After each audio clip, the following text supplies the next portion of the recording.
Entreprise missionnaire, Collège biblique international, en association avec Église Royaume des sacrificateurs, Ariwawa, province de l'Ituri, RD Congo, Afrique. Alors, partie 2, l'homme naturel et non spirituel par rapport à l'homme surnaturel et spirituel. Alors, introduction ici afin de me préparer pour partie 2. J'ai commencé à relire simplement ce grand chapitre quelques fois par jour, chaque jour, en restant dans un état de prière et en l'écoutant l'Esprit à l'intérieur de moi, et ce sont certaines des choses qui me sont venues à mon intelligence ou qui m'a marqué. Alors, je vais partager ces choses avec vous aujourd'hui. Les choses de Dieu et de son royaume sont profondes parce qu'elles sont ou ils sont invisibles en même temps qu'éternelles. Les réalités de la nouvelle création sont des réalités invisibles et je les appelle les réalités du royaume invisible à cause de ce que la parole a à dire sur ce domaine concernant Dieu, le Saint-Esprit, les saints anges de Dieu, Satan, ses anges déchus, les démons. Oui, le diable se cache au point de faire croire aux gens qui n'existent pas, mais en même temps, il se manifeste à travers ces mêmes personnes lorsqu'il s'agit d'actes de ténèbres et d'actes pervers, certainement, pas seulement dans le domaine de la drogue, du sexe et tout cela, en ce genre de choses, mais aussi dans la corruption, les politiques et tout cela. Le diable est le maître trompeur de tant de manières et de tant de domaines où tu lui ouvres la porte, il entre. La plupart du monde, il lui ouvre la porte. Ils ne savent même pas qu'ils lui ont ouvert la porte parce qu'ils ne croient pas en lui. Tout cela se trouve dans Éphésiens 6, 11 et 13 comme exemple. Revêtez toute l'armure de Dieu, l'armure du soldat lourdement armé que Dieu fournit, afin que vous puissiez résister avec succès, en toutes les stratégies et les tromperies du diable, car nous ne luttons pas contre la chair et le sang, confrontant seulement des adversaires physiques, mais contre le despotisme, contre la puissance, contre les esprits maîtres qui sont les dirigeants mondiaux, le diable, le Dieu de ce monde, de cette présente obscurité, contre les forces spirituelles de la méchanceté dans la sphère céleste, la sphère surnaturelle ou la sphère invisible. C'est pourquoi revêtez l'armure complète de Dieu, afin que vous puissiez résister et tenir bon au mauvais jour du danger, et après avoir fait tout, la crise exige vous tenir fermement à votre place. Ici, je vais faire une petite remarque ici. Revêtez-vous avec l'armure de Dieu. C'est le même mot revêtir pour se revêtir du nouvel homme. Dieu est le Dieu de ce monde. Pas Dieu est le Dieu de ce monde. Dieu est le Dieu de ce monde. Veulent tous deux se manifester dans le domaine visible, l'un pour le bien et l'autre pour le mal. Alors ici, les choses qui m'ont marqué aussi, c'est Corinthiens 2, 3 à 5. Et j'étais passé dans un état de faiblesse et de peur, et froid et un grand tremblement après que je sois venu parmi vous. Paul parle ici, et mon langage et mon message n'ont pas été annoncés par des paroles de sagesse persuasives, séduisantes et plausibles, mais ils étaient une démonstration du Saint-Esprit et de la puissance, une preuve de l'Esprit et la puissance de Dieu opérant sur moi et remuant dans l'esprit et de mes auditeurs les émotions les plus saintes, les persuadant ainsi, afin que votre foi ne repose pas sur la sagesse des hommes, la philosophie humaine, mais sur la puissance de Dieu. Alors remarque, ce sont nous, ce dont nous avons besoin aujourd'hui et dont nous avons toujours eu besoin, c'est de prêcher, d'enseigner, partager la parole de Dieu, témoigner avec une grande puissance et d'une démonstration de l'Esprit Saint, que ce soit depuis les chaires de nos églises ou de nos évangélistes de rue ou les conférences, que ce soit. Pendant toutes ces années où j'ai été sauvé, je dois dire que la plupart de la prédication ou de les enseignements ainsi que le partage de l'Évangile ont été faits avec très peu ou pas de pouvoir de démonstration quelconque. En voulant dire zéro. Il y a presque rien. Il y a presque rien. Paul nous dit qu'il dépend et est dépendant sur l'esprit de l'esprit et de ses capacités de l'esprit pour démontrer sa puissance, la puissance de l'esprit, à travers sa prédication, ce qui signifie qu'il ne dépend pas uniquement de sa prédication pour attirer l'attention de ses auditeurs. C'est ce dont nous avons toujours eu besoin et dont nous aurons toujours besoin.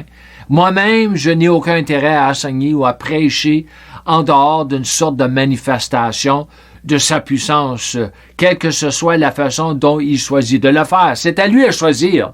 C'est à lui à choisir comment il doit se manifester.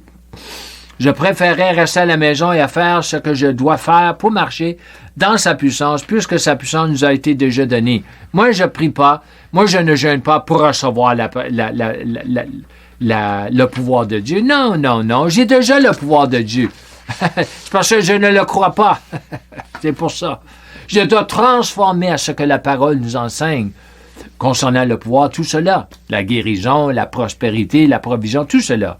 Éphésiens 3:20 nous prouve que nous avons déjà le pouvoir. Il y a d'autres versets certainement. Maintenant, celui qui part en conséquence de l'action de sa puissance, il part de l'esprit si vous retournez à verset 16, qui est à l'œuvre en nous, est capable de réaliser son dessein et de faire surabondamment, bien au-delà de tout ce que nous osons demander ou penser, infiniment au-delà de nos plus hautes prières, désirs, pensées, espoirs ou rêves. J'ai partagé un peu sur le grand éveilleur George Whitefield de l'Angleterre avec les frères à Ariwara, Europe, qui prêchait sur la nouvelle naissance et la nécessité d'être né de nouveau, au point où le Saint-Esprit amenait beaucoup de ses auditeurs dans les champs ouverts à expérimenter les réalités de l'enfer, les faisant tomber à genoux en demandant et suppliant Dieu de les sauver de leur terrible sort. Georges est l'un des premiers à prêcher à l'extérieur du bâtiment de l'Église, défiant le statu quo de ce jour. Georges prêchait ce que l'Esprit lui disait de prêcher, et alors l'Esprit serait libre de se manifester selon sa volonté, ce que Georges prêchait. Alors Georges prêchait ce que l'Esprit Saint lui disait de prêcher, et l'Esprit Saint était libre de faire ce qu'il voulait faire, comme il voulait le faire. Il est Dieu. C'est ce dont l'Église a besoin pour entrer, non pas pour se rendre célèbre ou pour se faire connaître, mais pour aider à sauver ceux qui périssent. Remarque, c'est ainsi que j'ai été sauvé moi-même, ayant expérimenté par moi-même le pouvoir de la conviction du péché.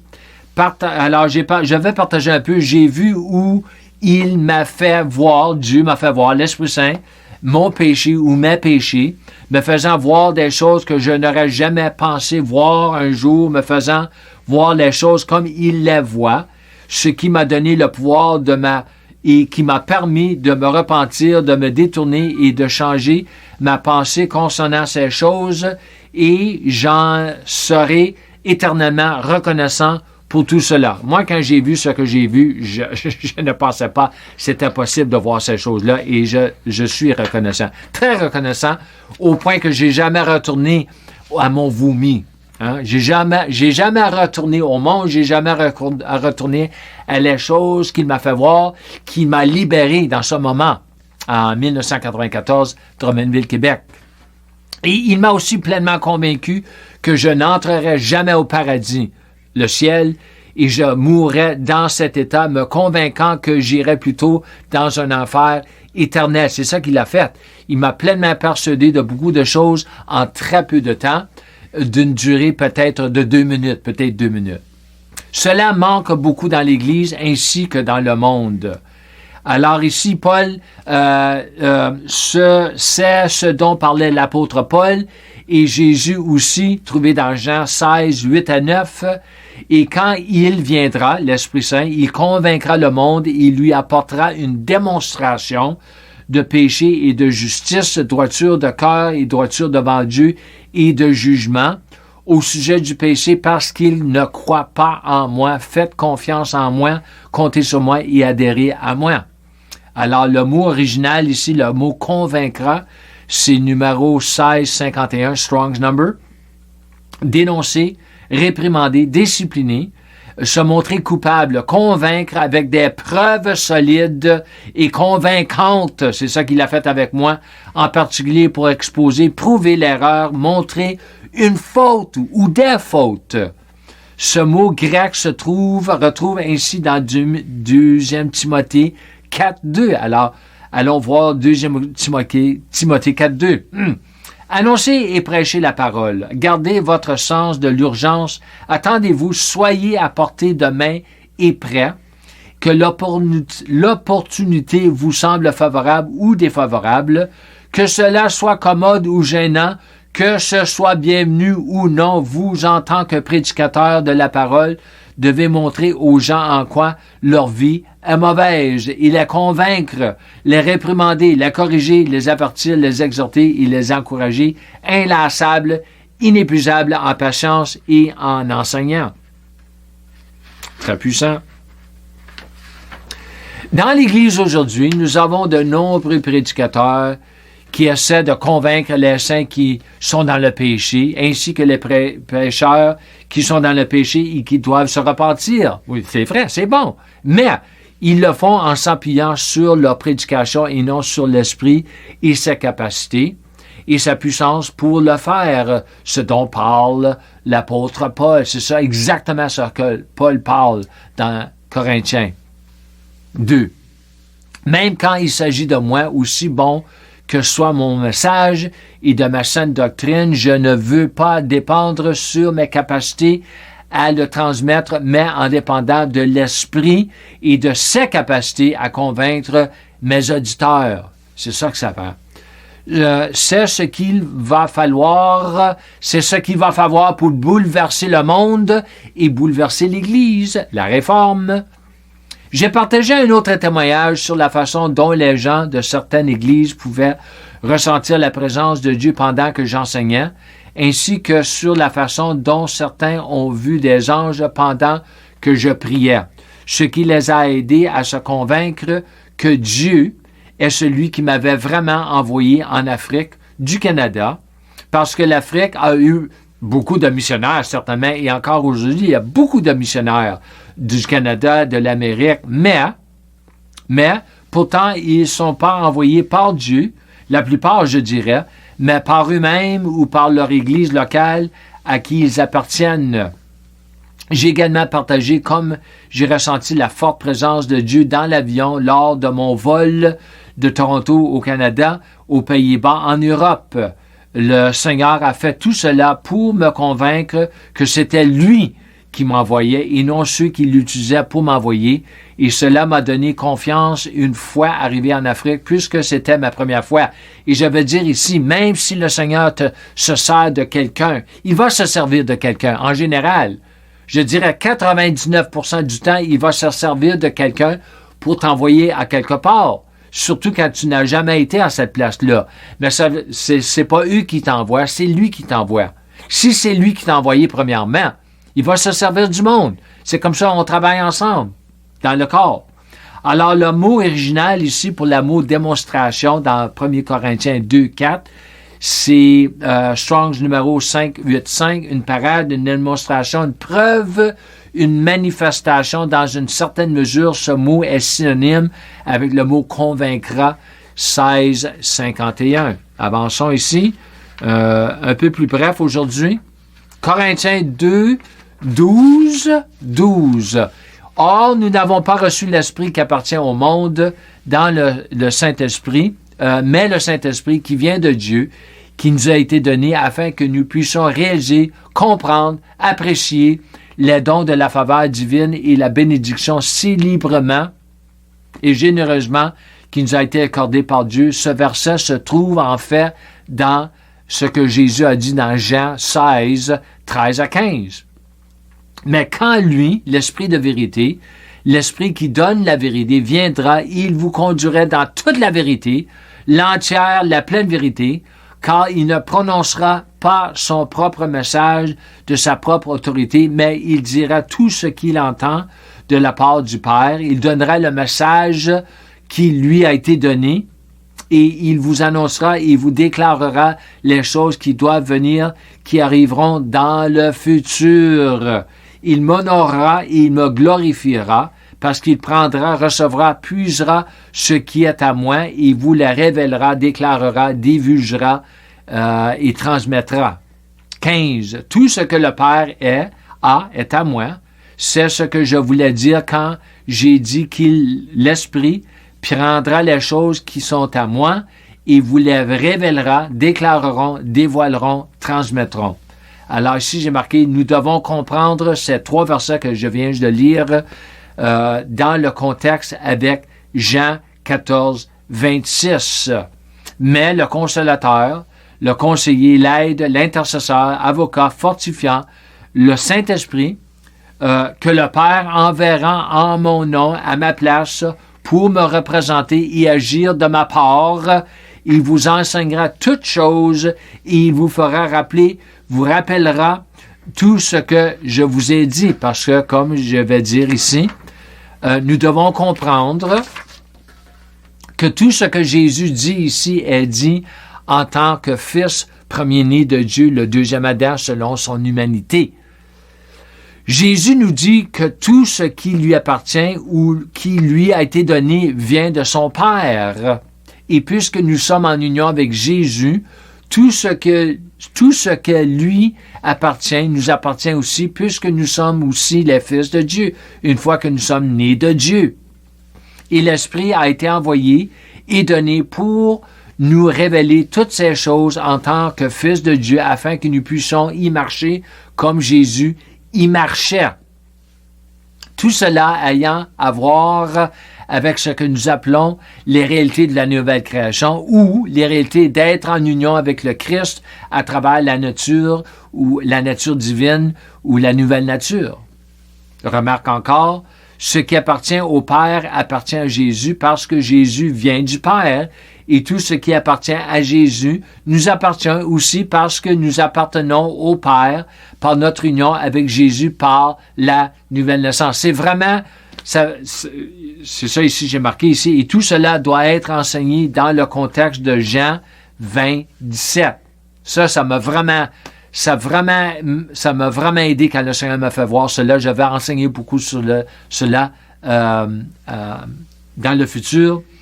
Jean 20, 17, Jésus lui dit à la femme, « Ne t'accroche pas à moi, ne me retiens pas, car je ne suis pas encore monté vers le Père, mais vers mes frères. Mais va vers mes frères, pas mes disciples, va vers mes frères et dis-leur que je monte vers mon Père et votre Père, et vers mon Dieu et votre Dieu. » C'est puissant.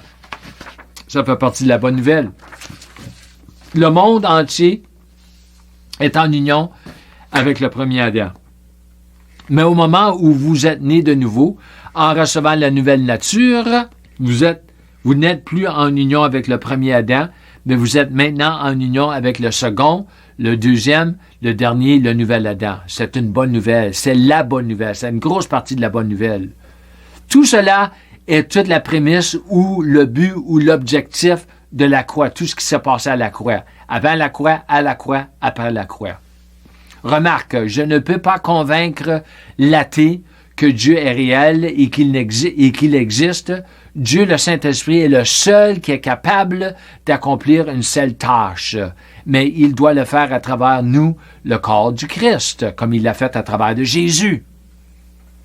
Remarque, le monde a besoin d'avoir une rencontre avec Jésus par l'Esprit, mais par quelqu'un dans le corps du Christ.